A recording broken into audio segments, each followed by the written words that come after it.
pravaho is called dhara, dhara dhyanam or dhyanam. Now, so when the mind is in the ekagra state, one after another, similar transformations arise in the mind, and all those similar transformations, all those vrittis have one thing for its object, and that thing also is conducive to the attainment of the ultimate end. But the ekagra stage of the mind too is not devoid of all transformations of the mind. But the fifth state or the fifth chitta bhumi is devoid of all transformations of the mind. That is, when one attains this fifth chitta bhumi, all transformations of the mind cease to happen, cease to occur. Niruddha sakala vrittikam samskara matra shesham chittam niruddham. This is the definition of the niruddha state. Niruddha sakala vrittikam samskara matra shesham chittam niruddham. That is when all transformations cease to happen, cease to arise, and when only the memory traces of the past transformations remain in the mind, that state is called niruddha. Now, one might ask, the opponents might ask that does the term yoga apply to all the chitta bhumis? The answer is no. The precise meaning of the term yoga is just two states of the mind. Let me be very specific. The term yoga means attaining two particular bhumis of the chitta, two particular states of the mind. Of this, there is no doubt among the commentators on the Yoga Sutra. And what are these two states? These two states are ekagra and niruddha. So these two bhumis are called yoga. So what is the precise meaning of the term yoga? The precise meaning of the term yoga are two things, two states of the mind. These two states are ekagra and niruddha. This ekagra state is called samprajñāta samadhi, and the niruddha state is called asamprajñāta samadhi. So the entire yoga philosophy is directed towards attaining these two kinds of samadhi. Needless to say, the former, that is the ekagra, the samprajñāta state of samadhi, is a lower state. It is a lower state. It is not the highest state or the ultimate state. The ultimate state or the ultimate yoga is the state of asamprajñāta samadhi or the niruddha state. So the entire endeavor of the yoga philosophy, these Ashtanga yogas, which Professor Hall talked about in the earlier lecture, are all directed towards attaining these two kinds of samadhis, that is these two states, namely ekagra and niruddha. Now, earlier, Maharishi Vyasa said that samadhi is sarvabhauma. Then, that is, it is shared by all the states. Then, why don't the yoga philosophers consider Shkipto, Murho, and Vikshipto as samadhi? Why are not these three considered as yoga? The answer is very obvious, quite obvious. The answer is given in this manner, that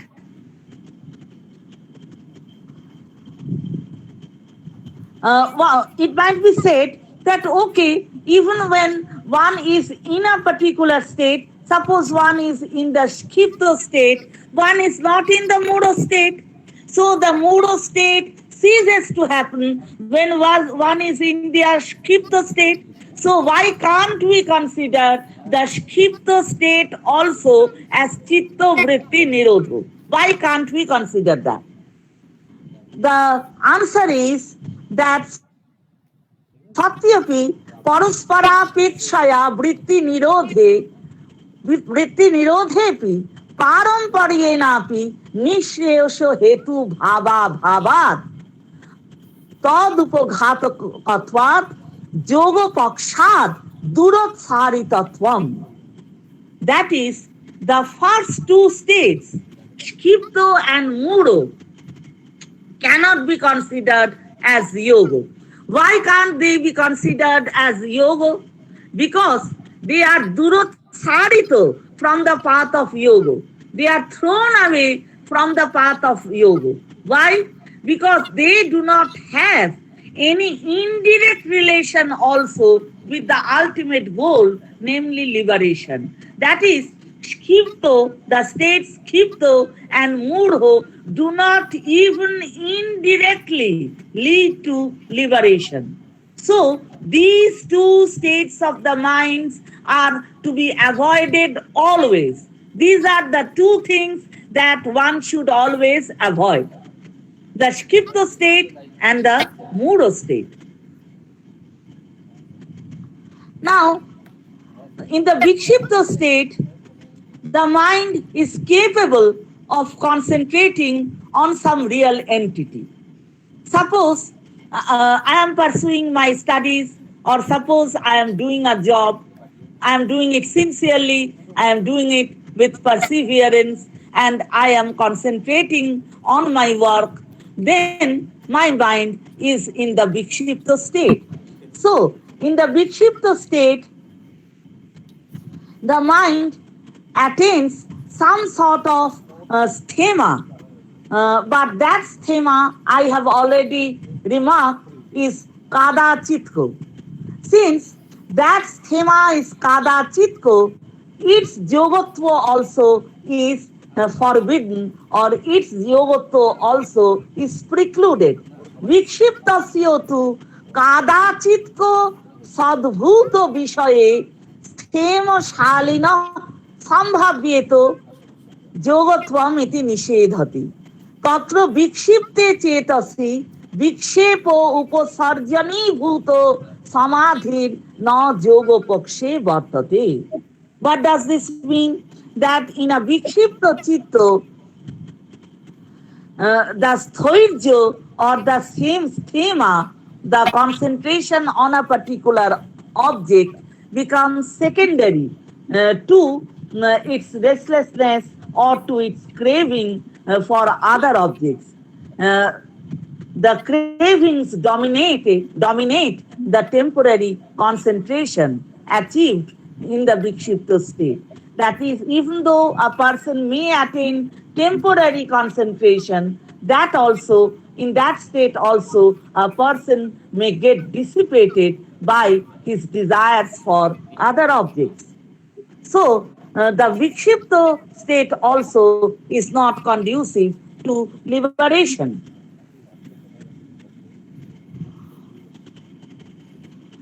So, it is said that these three states cannot be karya karanam. They cannot be the means to attain liberation.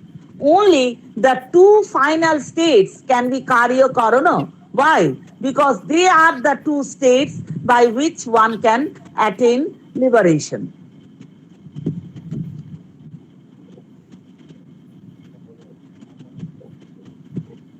Now, in the ekagra state,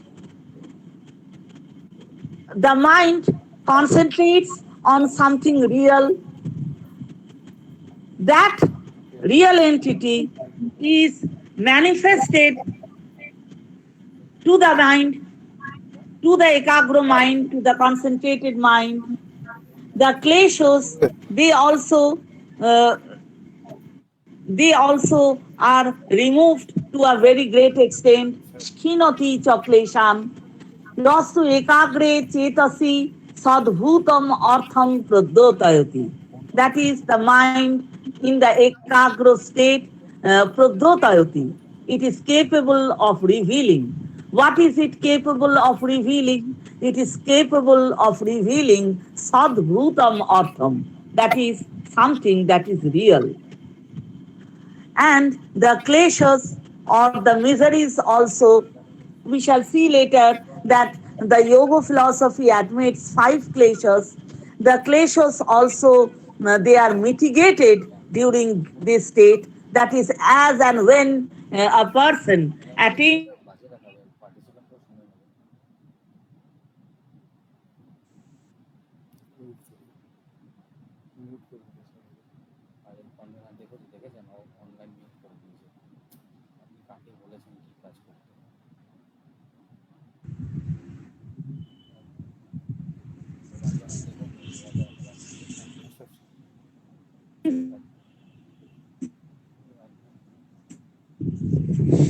Hello.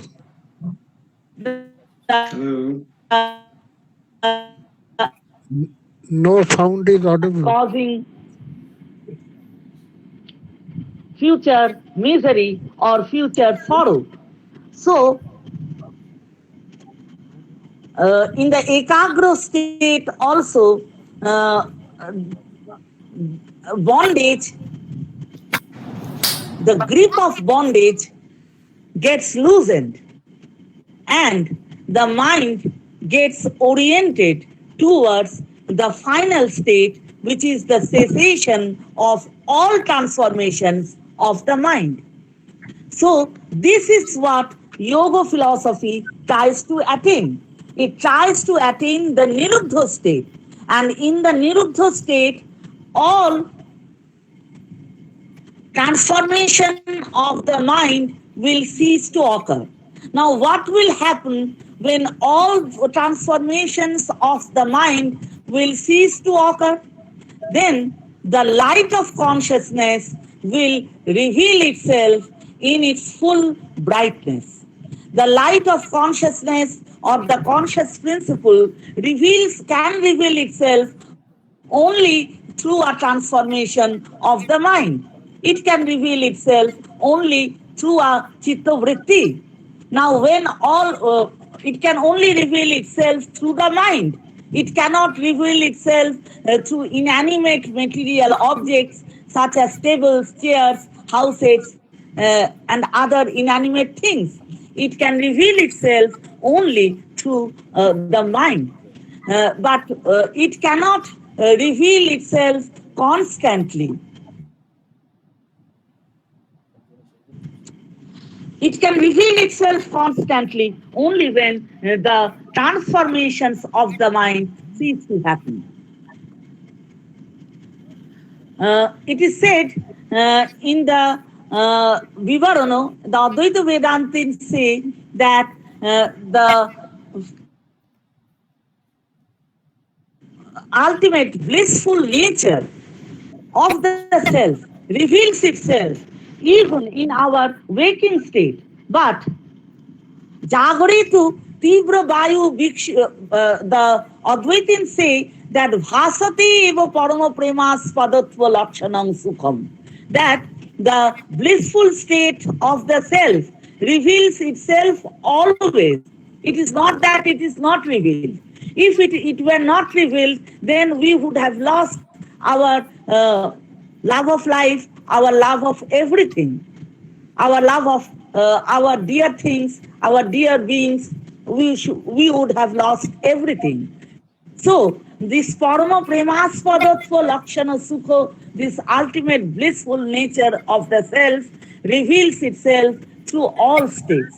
But in the waking Madam, state, please it cannot conclude, madam. reveal itself properly because of the disturbance created by the transformations of the mind. So, the final illuminating principle, the self, can reveal only when these transformations cease to happen. That is why the entire yoga philosophy, it is directed towards achieving this end, that is cessation of the transformation of the mind. In Srimad Bhagavad Gita, this is described, this state is described as Brahmi Sthiti. Esha Brahmi Sthiti Partho Noinang Prapya Vimuhati Sthitva Syamanto Kalepi Brahma Nirvanam Richati. Now, Excuse me, yes, Rupadi. Bijoy wants yes, I to say should stop something, now. Bijoy. Yes. Actually, Madam, Stephen, sir, I am just winding up. it is really an enchanting lecture, fantastic lecture indeed. Yes, But we and have some time the constraints. Sorry, madam.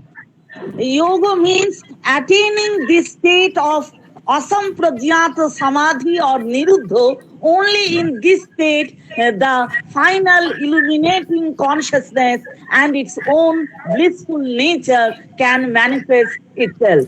This is described in Srimad Bhagavad Gita as Brahmi Sthiti, and all the yogas prescribed in the Gita are also means to attaining this Brahmi Sthiti. I stop here. thank you, madam.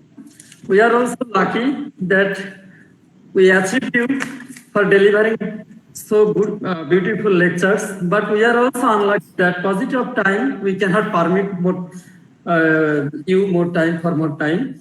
And madam, Professor Bandyopadhyay madam mentioned entire Indian philosophical system regarding yoga. She boldly emphasized on the rules of Indian scriptures to overcome sufferings physically as well as mentally.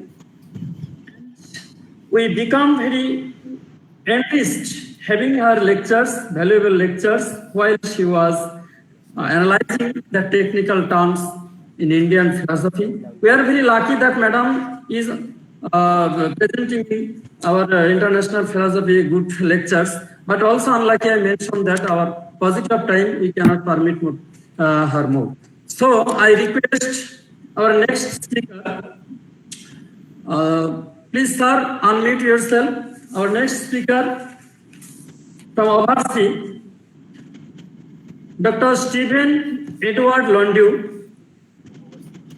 He is a yoga practitioner. Basically, he is the scholar, eminent scholar, basically a doctor and practitioner of yoga.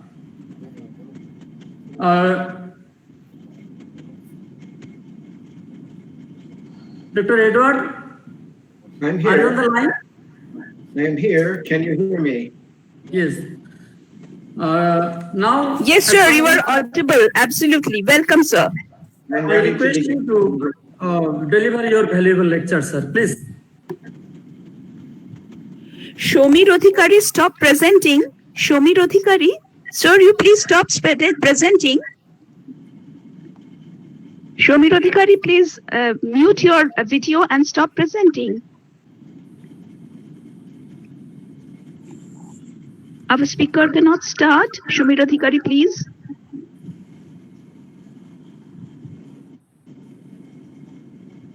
I guess I will start without video. Yes, you're visible and audible. Right. Very good. Thank you, Sambada. Namaskar to everybody. I salute the divinity within you with all the divine charms of my mind, all the love and cordiality of my heart. I am a Anandamarga Acharya and a board-certified family practitioner of allopathic medicine in the United States, trained in chiropractic and homeopathy and herbalism as well. My job today is to discuss the notion of biopsychology of yoga. As you know, the human life is trifarious, physical, mental, and spiritual. And one of our previous lecturers mentioned social also, and this is very good. And we have to expand. Different definitions of yoga exist, and I would like to expand on Patanjali's definition by adding the Tantra definition of Yoga Jivatma Paramatmanaha, which means, and this is a little bit similar to this notion of asampragyata samadhi that Didi just discussed, and that is that the merger of the mind into the cosmic mind. And so we expand the notion from the individual mind to the cosmic mind. And so there are layers of the mind called koshas, if you like. The Annamaya kosha is the food kosha, consists of the physical body. Then we have Kamamaya kosha, that part which focuses on the outside world. The Manomaya kosha, which focuses on the inside and this more usual level of intellect.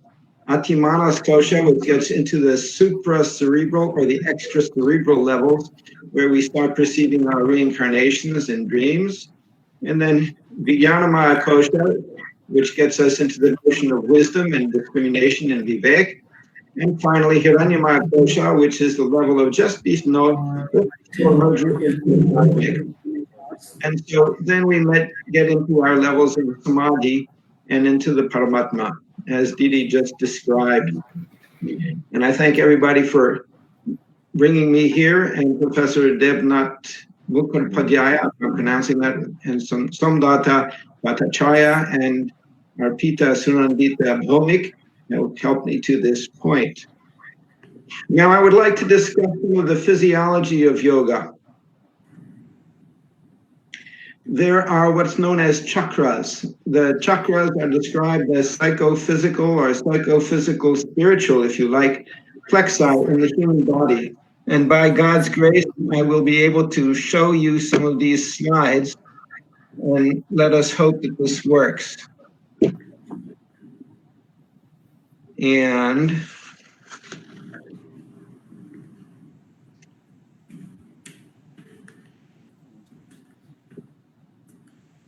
I think this is working actually pretty well. Well, some of it is not working, so I will have to, oh, here we go. And so you are familiar with the, can you see these sharing screen? Please say yes or no. Yes, sir. Okay. So the yamas and yama are the basis of all yoga practice and sadhana. The ahimsa has to do with the notion of meat eating, among other things. And you understand that the development of meat eating has caused this COVID virus, both in terms of the virus is generated in meat plants and where the animals are close together and the viruses propagate. The asteya has to do with mental purity and not stealing things and not borrowing ideas from other people without giving credit. I give credit to some of my ideas to Sri Anandamurti, my guru, as well as Patanjali, Bhagavad Gita, and so many others in the Sankhya philosophy. In Satya, we use our mind to either tell lies or tell the truth, but to make sure that society is benevolent, is benefited in all ways. Brahmacharya is not just all about sexuality, but it's actually about seeing the cosmic in everything. And when you do that, you attain this level of samadhi, even when you are acting in the world and rendering the service that our previous lecturer, Dr. Har, or Amal Har, was talking about. And at aparigraha, we expand ourselves into the society by not holding on to too much particular wealth so that other people can enjoy the fruits of this universe. Now, the next part is, and here, so let's say Amurt and Ramakrishna Mission and so many other people sharing the wealth and feeding the people who are hungry during the lockdown. So very appropriate. Next, our previous initial lecture, or second to initial, by the time I was able to get on, we're talking about the shaucha, cleanliness and purity.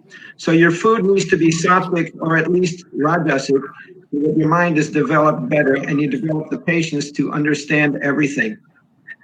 Santosha is this mental contentedness, and the attitude of gratitude is the approach. By the way, am I talking too fast for you? Do I need to get more of an Indian accent? Are you okay with my speech? Yes, no. Yes, absolutely. Okay. Absolutely. Next aspect is Barma. We are rendering service to the animals and to the plants and to God and to our ancestors. Purushabhyo namaha, Rishtidevebhyo namaha, Brahmarpanam, Brahmagna, Brahmanahutam, Brahma eva tena gantavyam, Brahma karma samadhi. We're rendering service with the help of the people, the previous people who have inspired us, and recognize that all of our actions are actually part of this Brahmic play. Then we merge our minds into the cosmic. In Swadhyaya, there are two definitions. One is to study scripture and understand it, and that gives you mind elevation and helps you to understand how to deal with other people.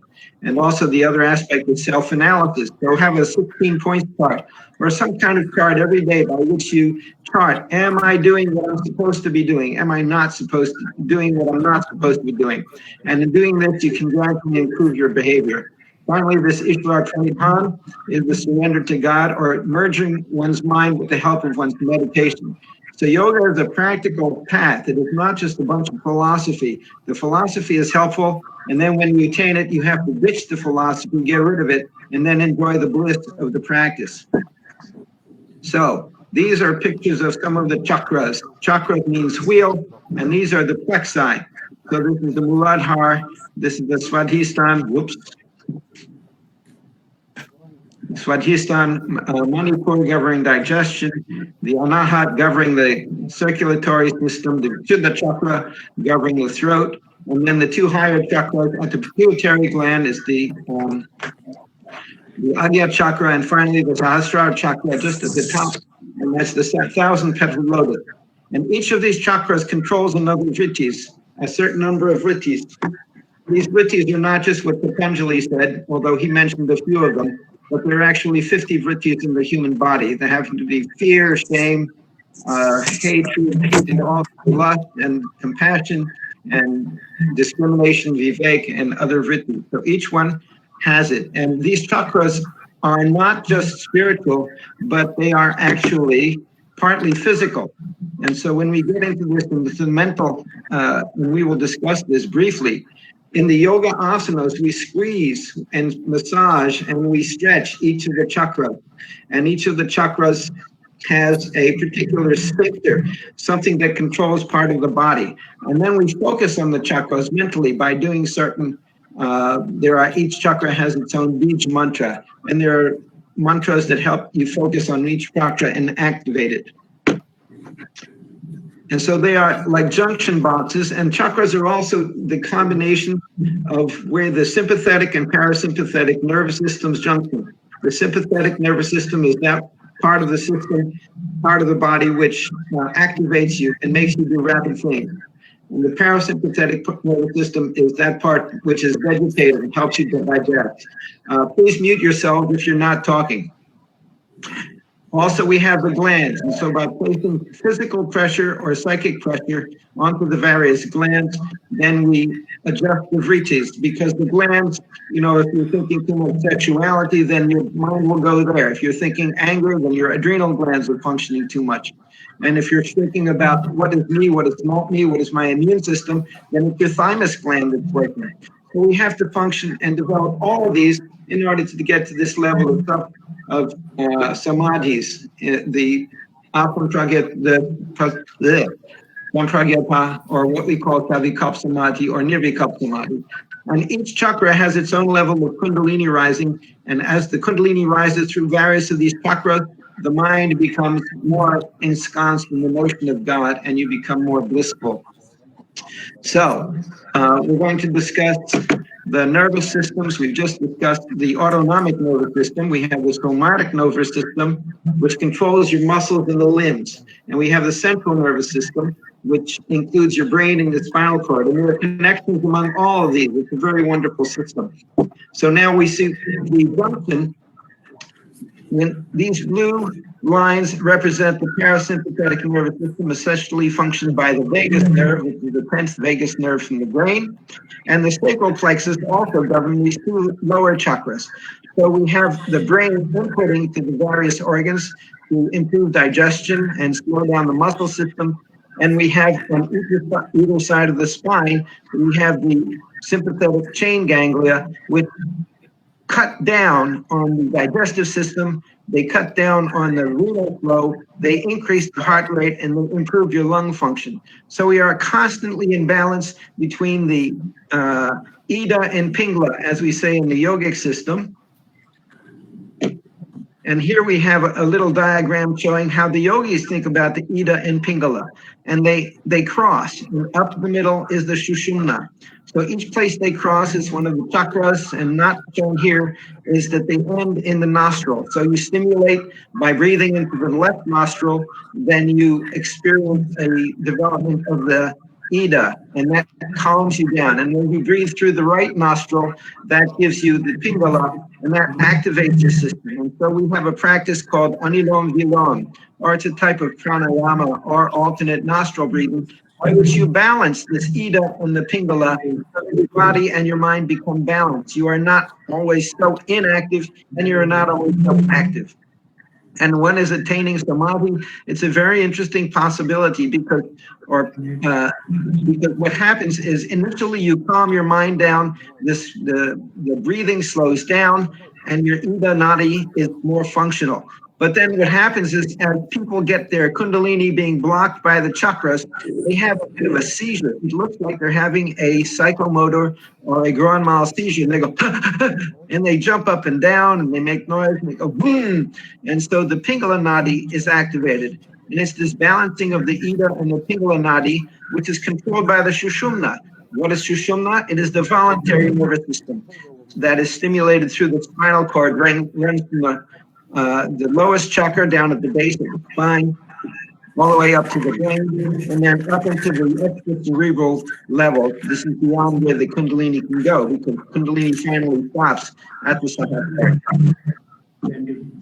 Now, modern medicine is based on Hippocrates in Greece, and Hippocrates must have known a lot about these chakras, because as you look at this, we see this Ida Nadi ending in the left nostril. We see the Pingala Nadi ending in the right nostril. We see this Agya chakra, and then we see this Sahasrara chakra. And this is the symbol of modern medicine. And here's the Sushumna. So the yoga has penetrated into Greece, and unknowingly or knowingly has penetrated into modern medicine. Are you following me so far? Now, each of these chakras is also a sphincter. That is, each of these chakras can be controlled, and the sphincters are voluntary and involuntary areas in the human body. So the Muladhara chakra controls the excretion of stool, and you're not always thinking about excreting stool or not. Sometimes it does so involuntarily, and this is the Muladhara chakra. And so each of the chakras can be generated and be stimulated by various of the asanas. This is part of the asanas of yoga. And so I'm going to demonstrate for you some of the asanas right now and how they affect the system. Let's see if I can get my video. Can you see me on the video at this time? And can you see me, folks? Yes or no? Yes, sir, we can see you. All right. So a little bit of a demonstration.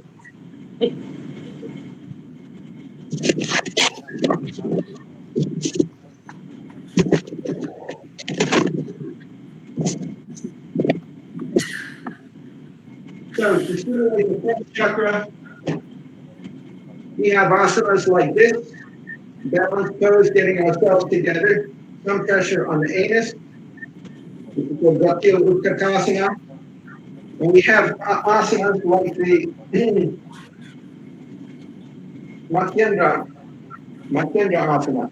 So we're pressing the first chakra with the heel and massaging the prostate. And also then this asana controls the entire body because it presses on the second chakra, the testicles, it presses and helps with diabetes. And the third chakra, the Manipur chakra, you're constricting your lungs and expanding and contracting your lungs, and it's working the Vishuddha chakra, and finally it's adjusting your vision. And so we do everything in yoga typically in both directions to achieve the balance that's really necessary. So here we do like this. the second chakra, which is the testicles in the male and governs the sexual functions and the liquid function, you do this Gomukasana. And so you're crushing the testicles and you're straightening up your spine when doing this. And in doing this, when you straighten your spine, you allow the Kundalini to rise so that you can get from these lower chakras, from these lower psychic centers, up into the higher psychic centers, and get into this level of Savikapa or Nirvikapa Samadhi without any blockage, without any attachment to the various vrittis that are associated with that chakra. So here again is this one, and we're generating. Now the third chakra is digestive system. Oh, by the way, and for the women, in the second chakra, the ovaries and the uterus are stimulated by this yoga mudra. And we combine our pranayamas with the asanas, and you lean forward.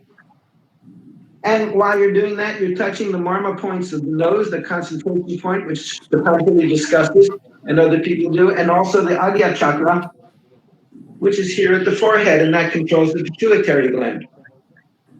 So then we get the third chakra, and we stretch using the cobra, and this also stretches the second chakra, and it opens the heart and the fifth chakra like this, and you're controlling with the breathing. And this is called the cobra pose or Bhujanasana. Then we also have more third chakra concentration by putting direct pressure onto this navel point, direct pressure onto the third chakra to improve the digestion. Now COVID has come around, and so people are having trouble with the breathing. And so there are several asanas that can be of use for that. The first I will show you, and I encourage you to stand up and join me in this.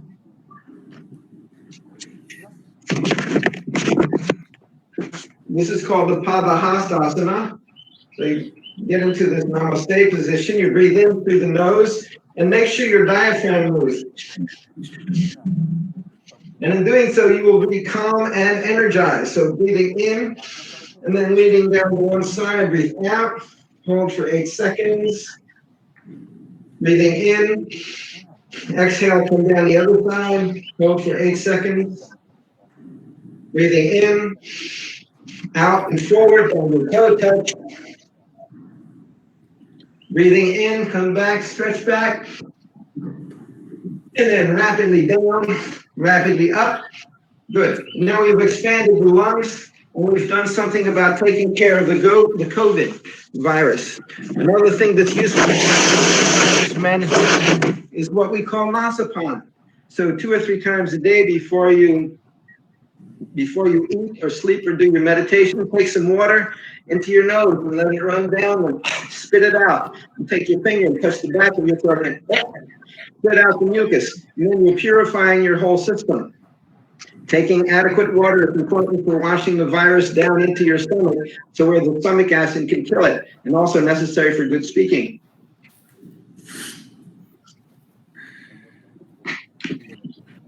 So that's fourth chakra. Fifth chakra is helped by doing asanas like the shoulder stand. And the shoulder stand is upside down, and it brings all the lymph from the different parts of the body back into the heart, where it can get circulated through the body and goes to the brain, which improves your function. You need enough of the lymph in the brain. It's called cerebral spinal fluid. And so when you do that, see, can I do this? Upside down. Or if you like, down into the plow. And you'll hold that. That's a dangerous asana unless you're used to it.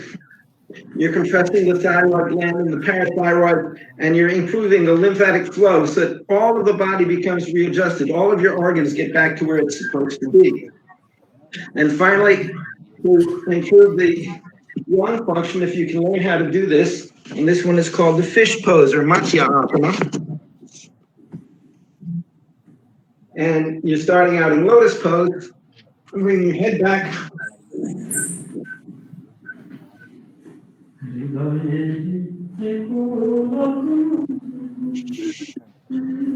And in doing so, you're pressing on the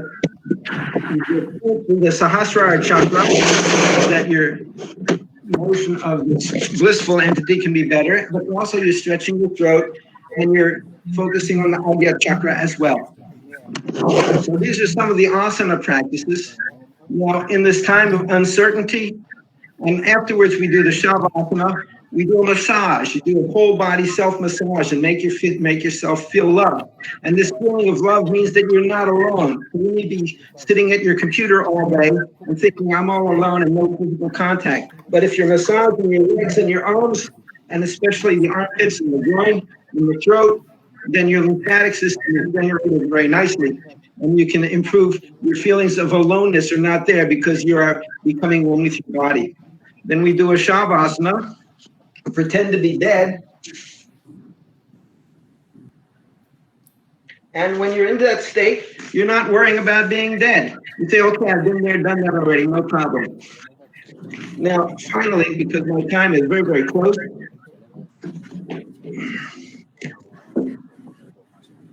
kirtan and meditation. You all have a method of meditation, or I'll teach you something briefly. And so, to attract positive microbiota and get your mind off of your trouble, it's often helpful to think of the name of God. There are many kirtans. I will show you one right now, and you can join me.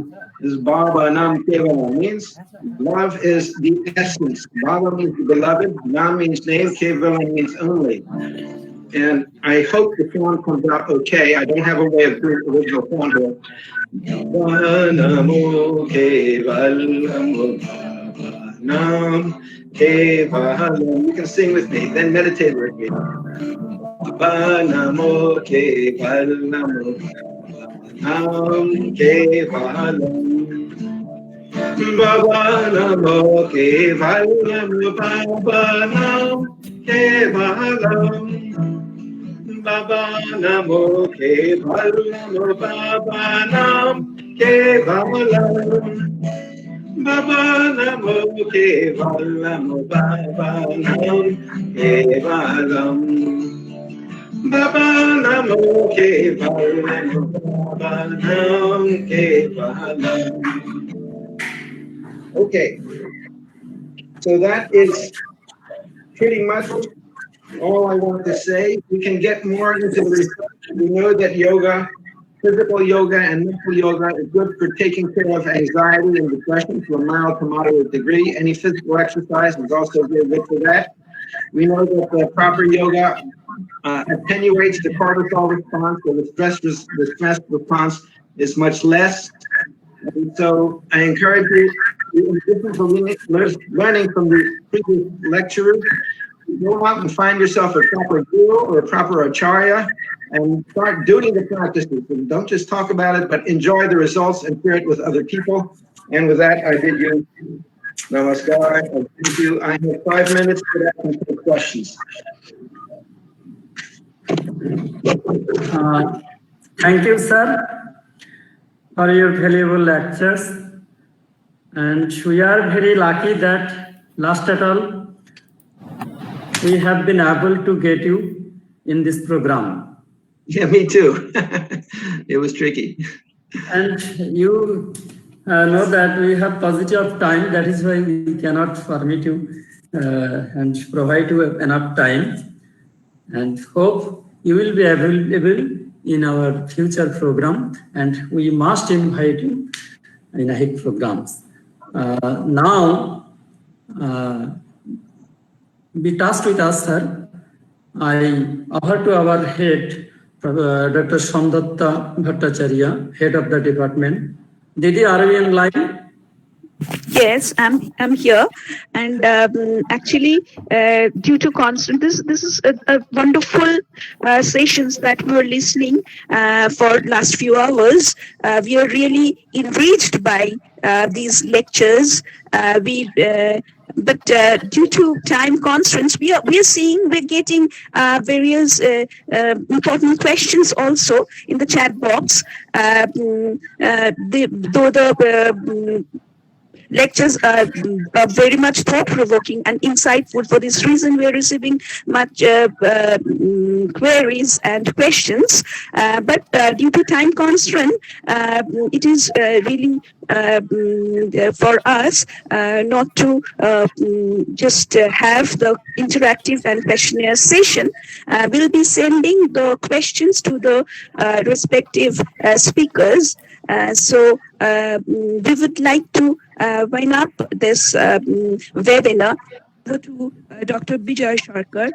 Please extend your vote of thanks to our respected resource persons and others. Over to Dr. Sarkar. Thank you, Didi. We have come to the end of the program. We are now going to give the vote of thank. Now, I actually would like to thank at the very outset Indian Council of Philosophical Research, ICPR, that they have granted my proposal and their financial assistance helped me to organize this program. I am thanking our Honorable Vice Chancellor, Dr. Devkumar Mukhopadhyay, sir. He always encouraged me to organize this, what the problem may arise. Thank you, sir. Without your support, I would not be able to organize this. Our respected Registrar, Dr. Abdul Kader Safeli, sir. I do not know whether, sir, are you in the line or not? My heartfelt thanks to you that you have given enough time. You are so busy, but you have consent to overcome this problem, and you have given your presence, good presence. Thank you, sir. I would like to thank our valuable speakers, Professor Shadhan Chakraborty, sir. He is Honorable Vice Chancellor of Kazi Nazrul University. He is so busy, but he has given his consent when I set the program at the beginning. Thank you, sir. I hope your good health and happy prosperity in life. Next, I would like to thank our beloved teacher cum colleague, our respected teacher cum colleague, Professor Amol Kumar Har. Sir, are you in the line? Professor Amol Kumar Har. He is also very busy and he consented me to organize this program and ensured me that he will contribute a good lectures. Today, he proves it really. I thank you, sir. I would like to thank Professor Rupa Bandyopadhyay, madam. We have got you in this program, but I said you that we are unlucky that your very good lectures we missed due to paucity of time. And it will remain in my mind that when we will organize another program, we must invite you and we will get your valuable lectures. Thank you, madam. Next, I would like to thank our eminent personality. Basically, he is also not in the discipline of philosophy. He is basically a doctor, family doctor, Avarsi. Dr. Stephen Edward Landu. I heartfully thank her. Sir, you have given your enough time and your patience proves that you are serious and punctual. And we are very enriched having your lectures and your documents, which you have already sent in this program. I hope your good success and good life. Thank you, sir. Next, I would like to thank our participants, those who are actually keeping their deep passions for hearing this program. Thank you very much, all the participants, for hearing this and enjoying this international webinar organized by Department of Philosophy, Cooch, Behar, Panchanan, Barma University. You are the real one, and if you do not hear, then this program would not be spread all over the India as well as world. I also thank our students, scholars, and basically I would like to heartfelt thank to our technician, Dr. Abhijit Dotto and Tanmay. Sorry, I missed Dr. Professor Madhav Chandra Adhikari. I heartfelt thank him. Sir, you have given your consent and time. We are very debt to you, sir. I thank our colleagues and other departmental colleagues, basically Shunandita Bhomik. Dr. Bhomik has given enough support to organize this program. So actually we become very enriched having these lectures and the passions of our participants and valuable our speakers. I would like to thank again all of you, and I need a permission from our head, Dr. Somdatta Bhattacharya, to end over the program. Madam. Somdatta Didi. Somdatta Didi. Hello? Hello? Hello? Yes, yes. Yes. So we may end up the program right now. Yes. Is it?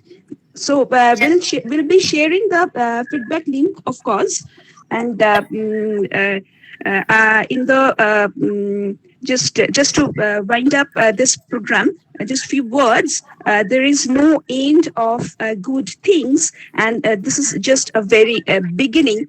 And my colleague Bijoy has extended our gratitude towards our authorities and our Vice Chancellor, Register, Sir Dean, to the respective honorable resource persons, and also I would like to put a little bit of depth emphasis on that without the technical support, this webinar just cannot take place, will not be able to occur.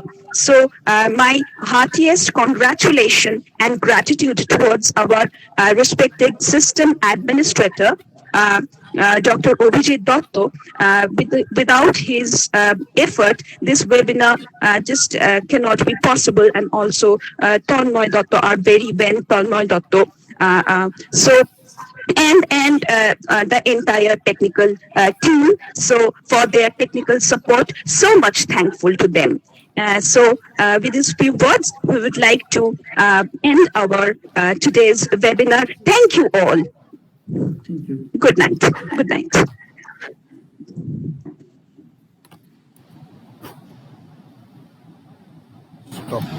Stop.